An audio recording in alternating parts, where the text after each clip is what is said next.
Hello everyone, welcome back to the Dr. Wayne Dyer 101 Ways to Transform Your Life series. Here we are with part 68 parts in, and now we're talking about petty tyrants, about how everyone can teach us a lesson. As Dr. Wayne Dyer says, petty tyrants can be as good as great masters. They can teach us so many things about ourselves, even lessons we don't think we need to learn.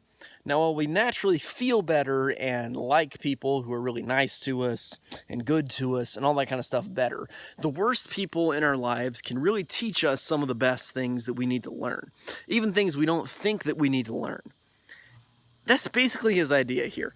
And it may seem very contradictory that we could actually learn something from people who give us the business, who make us feel bad, who have all that kind of stuff that we really don't like, okay? We can really learn something from those people.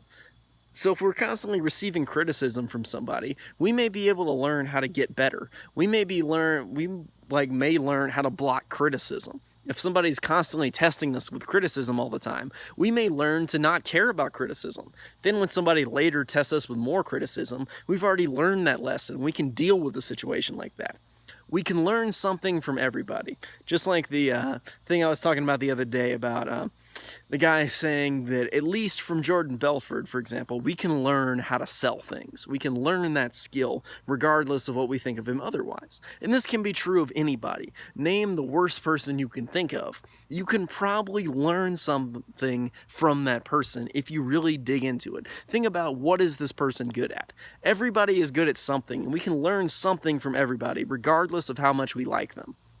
Now, a lot of people only try to learn things from their heroes, and their heroes tend to not have these flaws that they're aware of. As soon as people start to find out about these heroes' flaws, they suddenly want to have new heroes because they think there are some perfect people in the world and they can just emulate them and learn things from them. The truth is that everybody is flawed, nobody is perfect, and perfection is just not worth striving for. It's unrealistic. So follow people that you really like things about in general, but you can learn something from every single person. And if somebody's really challenging you, then they probably have a great lesson to teach you, if you're willing to look into it and really learn from it. Now, they're probably not going to tell you what that lesson is, but if you go after it, you can really figure out that everybody has a lesson to teach you, and there's always something to learn. As they say, no man is my friend, no man is my enemy, but every man is my teacher. That's about it for part 68. I will see you guys next time with part 69, so stay tuned.